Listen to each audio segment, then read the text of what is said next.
이제 하나님이 약속된 기업들을 이제 각 지파들에게 나눠주고, 그 다음에 특별히 갈렙에게 약속한 그런 땅들을 분배해주는 그런 내용들이죠.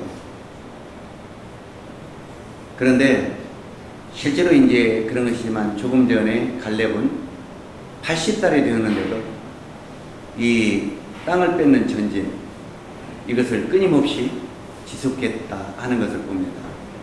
그래서 저는 이 말씀을 쭉 살펴보면서 우리 지복흥 형제님이 떠올랐어요.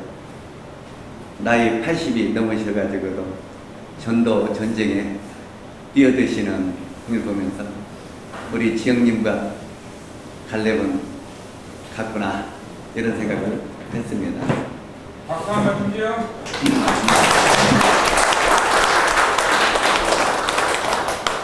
네, 이 갈렙이 어떻게 이렇게 늦게까지 하나님의 약속을 지키고 순종하는 마음을 가질 수 있었는가 하는 것들을 이렇게 조명해 보고 싶습니다. 우리가 잘 아는 대로 이 갈렙은 무대 뒤에서 아름다운 이인자로서 일생을 보낸 사람이 갈렙입니다. 이 갈렙의 삶은 어떻게 보면 참으로 아름다운 그런 삶이었습니다. 그래서 이 갈렙을 살펴볼 때마다 우리도 갈렙을 닮아갈 수만 있다면 얼마나 좋을 것인가, 이런 생각을 하게 됩니다. 갈렙은 여호수아와 함께 가나안을 정탐했던 12 정탐꾼 중에 한 사람입니다. 바로 이 여호수아와 함께 모세 뒤에서 그림자처럼 섬겼던 사람이 갈렙입니다. 모세가 1인자였다면 갈렙과 여호수아는 2인자였습니다. 그림자처럼 모세를 뒤에서 40년 동안을 보필하며 섬겼습니다. 두 사람이. 그런데 우리가 이 말씀들을 쭉 보면은 모세가 역사 무대에서 사라질 때 하나님께서 무대 위에 여호수아를 1인자로 세웁니다. 분명히 모세가 1인자였고 갈렙과 여호수아가 2인자였었는데 모세가 죽은 다음에 1인자로 갈렙을 세우지 아니하고 여호수아를 세웁니다. 그리고 갈렙에게 하나님이 뭐라고 말씀하시냐면, 갈렙아, 여호수아를 1인자로 세울 테니까 너는 2인자로서 다시 여호수아를 섬겨라, 이렇게 명합니다. 저는 오늘 이 말씀을 우리 마음속에 깊이 생각해 볼 수 있는 시간이 되었으면 하는 마음이 있습니다. 우리 형제 자매들이 갈렙이라면 어떻게 하겠습니까? 실제로 모세를 1인자로서 섬길 때는 문제가 없었습니다. 그런데 모세가 역사의 무대에서 사라지고 2인자로 동일한 위치에서 섬기던 갈렙과 여호수아 중에서 여호수아를 1인자로 세우고 갈렙은 너는 여호수아를 1인자로 섬기라고 말합니다. 아마 우리가 갈렙이라면 우리 마음속에 어떤 마음이 오겠습니까? 제가 우리 형제 자매들의 인격을 잘 몰라서 함부로 말하기는 어렵습니다만, 제가 갈렙이라면 주님, 저는 그렇게는 못하죠. 이제까지 여호수아와 같이 2인자로 섬길 때는 그래도 할 수 있었지만 똑같은 동료인 여호수아를 1인자로 세우고 나를 2인자로 그를 섬기라고 하면 저는 안 씁니다. 이게 오늘날 우리 모임의 역사입니다. 나는 2인자로 도저히 같이 2인자였던 그를 1인자로 섬기지는 못하겠다고 하는 것입니다. 그러면 어떻게 할래? 뛰쳐나가서 다시 1인자가 되겠습니다. 이것이 역사에 우리 모임에 자꾸 다투고 떠나서 모임을 세우고 떠나고 역사를 세우는 이런 역사인 것도 알게 됩니다. 이 말은 뭔 말이냐면, 사람이 동등급인 2인자들 중에 한 명이 1인자로 세워지면 그 사람을 섬기기는 참으로 어렵다고 하는 것입니다. 그런데 갈렙은 이 말에 두말하지 않냐고 예, 그렇게 하겠습니다 하고 순종을 합니다. 한 번에 섬기면 쉽지만 계속해서 그것도 같은 2인자를 다시 섬긴다는 것은 굉장히 어렵습니다. 그래서 섬긴다는 것이 얼마나 값진 것인가를 하나님이 이 갈렙을 통해서 우리들에게 알려주고 있다고 믿습니다. 갈렙은 40년 동안 모세를 섬겼는데 이제 다시 동료인 여호수아를 섬겨야 했습니다. 그런데도 갈렙은 불평불만하지 않고 그 자리를 생애 끝까지 지켰습니다. 여호수아를 몇 년 동안 섬겼습니까? 40년을 섬겼습니다. 40년을 1인자 모세를 섬기던 갈렙이 동등급인 바로 이 여호수아를 40년 동안 다시 섬깁니다. 하나님은 그런 갈렙을 성경을 읽을 때마다 얼마나 사랑했고 얼마나 칭찬했는가를 볼 수 있습니다. 하나님은 결코 내가 1인자로서 주님을 섬긴다고 그를 많이 칭찬하는 것은 결코 아니라고 하는 것입니다. 갈렙은 2인자로서 충실하게 그걸 섬겼을 때 하나님은 갈렙을 너무너무 사랑했고 너무너무 칭찬했습니다.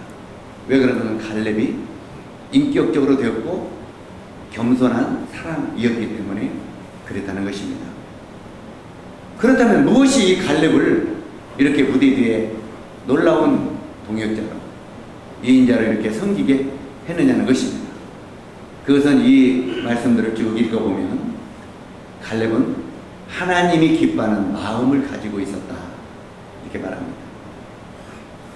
민수기 14장 24절에 보니까 오직 내 종 갈렙은 그 마음이 그들과 달라서 나를 온전히 좇았은즉 이렇게 말하고 있죠.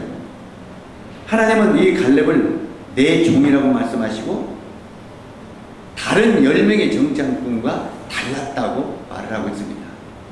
그리고 그 갈렙은 그 마음이 그들과 달라서 나를 온전히 좇았다고 말합니다. 그렇다면 갈렙의 다른 마음이 이 성경에서 가르치는 게 뭐였느냐 하는 거죠. 그것은 첫 번째, 갈렙은 성실한 마음을 가지고 있었다고 하는 것입니다. 우리가 14장 7절을 보면은 내 나이 40세 여호와의 종 모세가 가데스 바네아에서 나를 보내어 이 땅을 정착케 함으로 내 마음에 성실한 대로 그에게 보고하였고. 갈렙은 가나안을 정탐하고 와서 성실한 마음으로 모세에게 보고했다고 말합니다. 그래서 이 말씀을 볼 때 하나님은 성실한 마음을 좋아하신다. 이 성실한 마음은 진실한 마음이죠. 우리 한번 따라서 하세요. 하나님은 성실한 마음을 좋아하십니다. 진실한 우리 마음을 하나님은 좋아하신다고 말하는 것입니다. 그리고 하나님은 성실한 마음을 가진 사람들을 찾으신다고 말하고 있습니다. 다윗도 하나님의 마음에 합한 자라고 한 것은 다윗도 성실한 마음을 가졌기 때문에 그랬습니다. 우리가 시편 78편 72절에 보니까 이에 저가 그 마음에 성실함으로 기르고 그 손에 경감으로 지도하였도다. 이 다윗도 성실한 마음을 가졌다고 말하고 있습니다. 그리고 두 번째, 갈렙은 하나님의 약속의 말씀을 신뢰했다고 말하고 있습니다. 하나님이 우리와 함께 하시면 모든 것이 가능하다는 믿음입니다. 모든 것이 가능하다는 믿음. 자, 저는 이제 이 말씀을 나누기를 원하는데, 이런 하나님을 신뢰하는 이 마음, 하나님이 우리와 함께 하시다는 이 마음을 끝까지 나이가 들어서도 변함없이 가지고 있었습니다. 하나님을 신뢰하는 마음은 새 역사를 창조하지만 의심하는 것은 아무것도 이루지 못한다고 하는 것입니다. 우리가 잘 아는 대로 오직 나의 의인은 히브리서에 보니까 믿음으로 말미암아 살리라. 또한 뒤로 물러가면 내 마음이 저를 기쁘지 아니하리라. 다시 말해서 갈렙은 하나님의 약속하신 말씀을 믿고 도전하는 삶을 살았다는 것입니다. 참 이 갈렙은 그 뒤에 겸손한 마음을 또 가지고 있었다고 말합니다. 하나님은 겸손한 마음을 가지고 있는 사람에게 은혜를 베푸신다고 말하고 있죠. 그리고 겸손한 마음은 자신의 위치를 알고 그 위치를 잘 지킬 줄 아는 사람입니다. 저는 이 의료 팀서교회 형제 자매님들이 참석해서 다른 것보다 팀 선교가 무엇인가를 배우고 갈 수 있었으면 좋겠습니다. 실제로 이 팀 선교는 누구 높고 낮은 사람이 없이 동일하다고 하는 것입니다. 아무리 적은 것을 잡고 있었어도 그것에 충실하면 하나님이 그 사람을 굉장히 기뻐하신다는 것입니다. 전에도 간증을 했습니다만 3년 전에 저는 이 성전도를 포기하려고 했습니다. 왜 3년 전에 포기하려고 했느냐면 그전에는 수양관을 운영했기 때문에 수양관에서 이제 수양료를 치르고 나면 쌀도 남고 뭐 과일도 남고 또 반찬도 남고 또 물질도 좀 남고 그러니까 거기다가 조금만 헌신을 하면 성전도를 할 수 있었습니다. 그런데 3년 전에 수양관이 이제 손에서 떠났습니다. 그러니까 의지할 것이 아무것도 없었어요. 그래서 하나님 앞에 이제 성전도 기간이 거의 되는데 앞이 깜깜했습니다. 정말 이 일을 하려면은 뭔가 돈이 좀 있어야 되는데 아무것도 없었어요. 그때 주님 앞에 엎드려 기도를 해봤습니다. 하나님, 제가 할 일이 여기까지입니까? 이제 여기서 이 성전도 여행은 끝마칠까요? 그렇게 주님 앞에 물어봤어요. 소도 언덕이 있어야 비빈다는데 의지할 만한 의지할 것이 아무것도 없습니다. 이제 그만할까요? 그렇게 이야기했더니 마음속에 주님이 하신 말씀이 이놈아 이제까지 성전도 내가 했지 네가 했냐? 주님이 하셨지만 그도 나도 조금 했잖아요. 이제 이렇게 주님과 대화를 시작했습니다. 그런데 주님이 땅 끝까지는 내 증인이라고 한 내가 너에게 명령했고 너는 그 말에 순종한다고 했다. 그 말은 제가 이 성전도 간증을 드렸죠. 땅 끝까지는 내 증인이라고 해서 제가 땅 끝을 찾아갔습니다. 이용성 형제가 살고 있는 해남 그 땅끝 마을이 있어요. 그건 지말이라고 지금 써진 표말이 있는데 거기까지 찾아가서 여기가 땅끝이구나. 여기에 모임이 세워지고 복음이 좀 받으면 주님 오시겠다 하고 거기서 주여 여기에 모임이 세워지도록 도와주십시오 그랬어요. 그리고 눈을 뜨고 보니까 앞에 땅들이 또 쭉 있더라고요. 섬들이 있더라고요. 이게 땅끝인 줄 알았더니 땅이 또 있더라고요. 그래서 땅끝이 여긴 줄 알았더니 저기 땅이 또 있네. 그래서 땅끝까지는 내 증인이라는 말은 저 섬들을 두고 이야기하는 것이구나. 그때부터 섬전도 여행이 시작이 됐습니다. 한국에 섬이 3,000여 개 섬이 있는데 유인도가 504개가 있습니다. 504개가 사람이 사는 유인도입니다. 2명, 3명 사는 유인도. 근데 504개 유인도 중에서 지금까지 약 310개 정도의 섬을 돌았습니다. 여기에 갈렙이 또한 이 이스라엘 백성들이 가나안의 모든 도성들을 다 정복하라고 했는데 그들은 다 정복하지 못하고 마쳤습니다. 끝냈습니다. 근데 저도 아마 섬 전도를 504개를 끝내지 못하고 마칠지 모르겠습니다. 그 전에 주님 나라에 갈지 모르겠어요. 그러면 그 뒤에 우리 젊은 형제 자녀들이 대를 위해서 나머지를 정복했으면 하는 기대와 바람이 있습니다. 그런데 나중을 위해서 정말 나중을 위해서 이런 간증을 하고 싶습니다. 정말 아무것도 없을 때 주님이 내가 했지 네가 했니? 하더니 그때 여호수아서 2장을 보여주었습니다. 여호수아서 2장을 보여주면서 제사장들이 요단강을 건너서 가나안을 정복하러 들어갈 때 요단을 건너가려고 하는데 하나님의 언약궤를 맨 제사장들이 요단강에 이르러서 이제 그 발을 강물에 디디라 그랬어요. 그때는 장마철이라 굉장히 그 물이 냇가에 넘실넘실 흐르는데 발을 디디라. 그런데 제사장이 발을 디디더라고요. 우리 영계 자녀들 한번 생각해 보세요. 언약궤를 짊어졌지만 하나님이 강이 넘치는 그런 강에 물이 넘치는 그 강에 발을 디디라면 발이 디뎌지겠습니까? 그래서 실제로 이 앞에 있는 제사장은 발을 디뎠을 때 어떤 믿음을 했을까 하고 생각했어요. 그랬더니 죽으면 죽으리라. 이 믿음이 없이는 못 건너겠더라. 그래서 그 말씀이 마음속에 들어오면서 주님은 발을 디디라고 하는구나. 그래가지고 바로 진행을 했습니다. 진행을 했는데 그 내용을 전부 가져가면 굉장히 길기 때문에 주님이 3년 전에 이 모든 경비를 할 수 있도록 충분히 채워주셨습니다.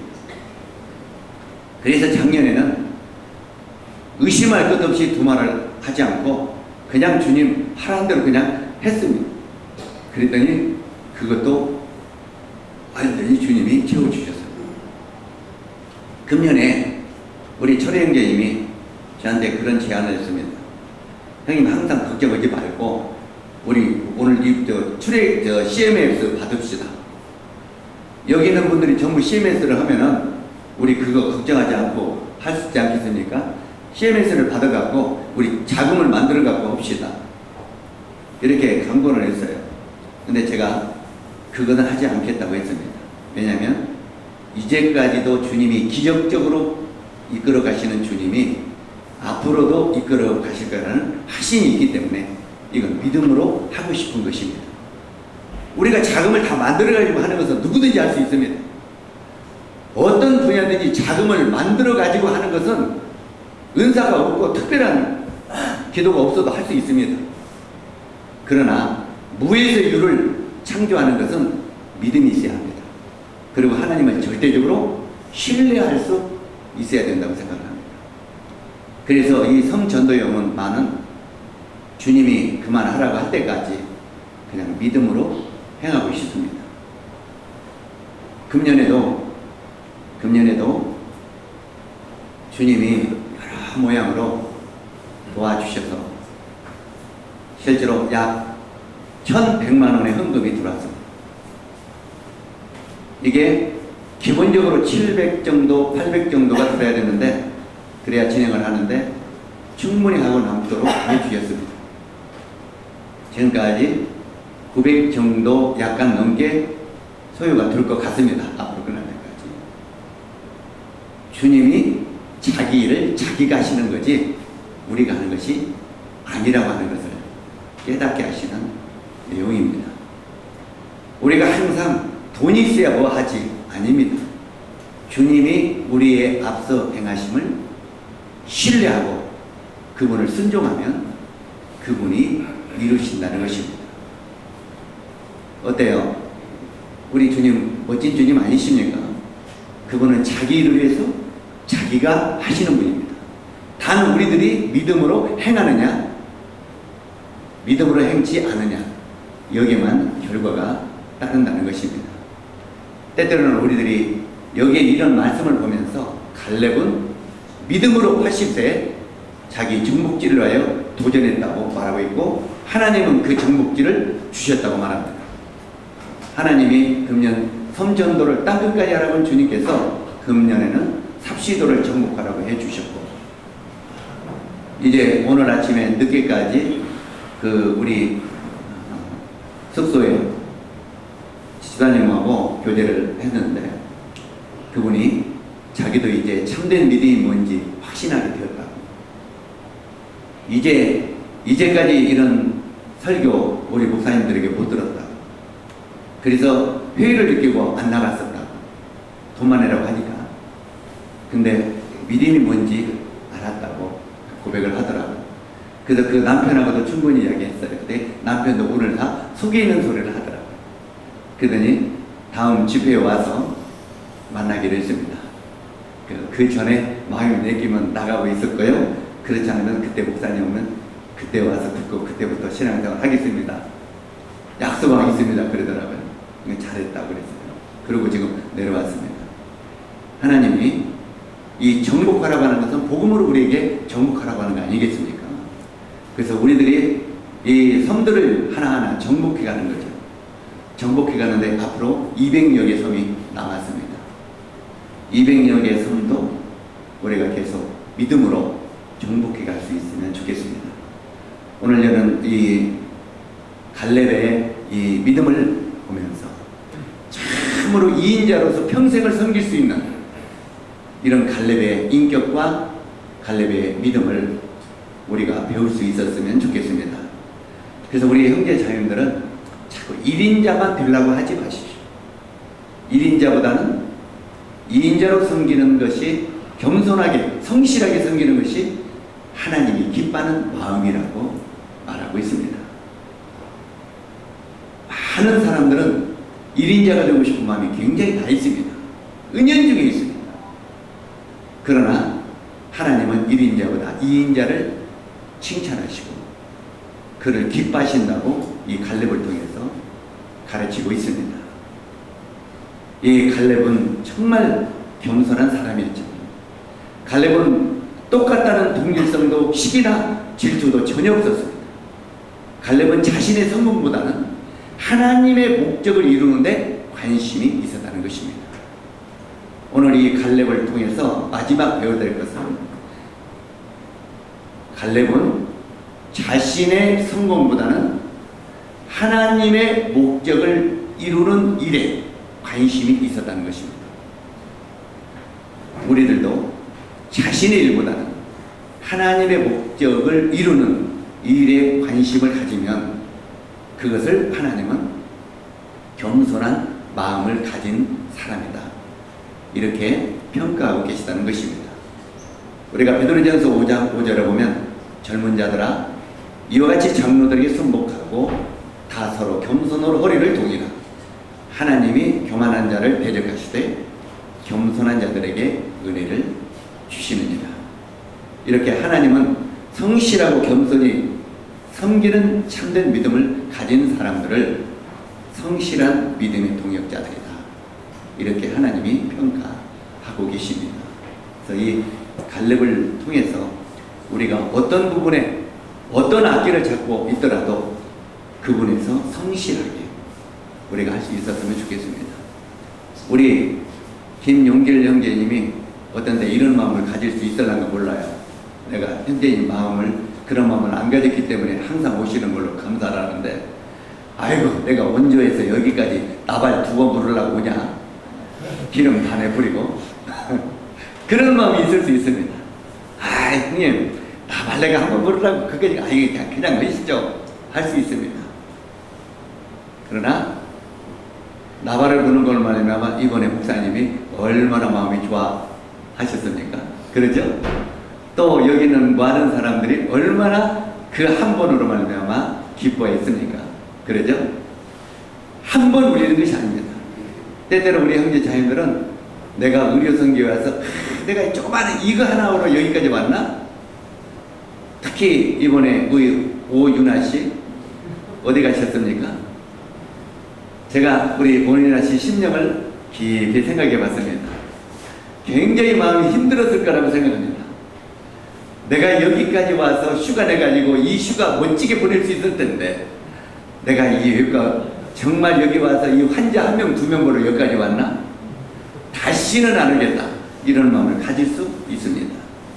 그러나 나에게 1명 진료하는 그 사람이 나중에 구원을 받고 세계적인 전도자가 될 수 있는 누가 알 수 있느냐는 말입니다. 그렇죠?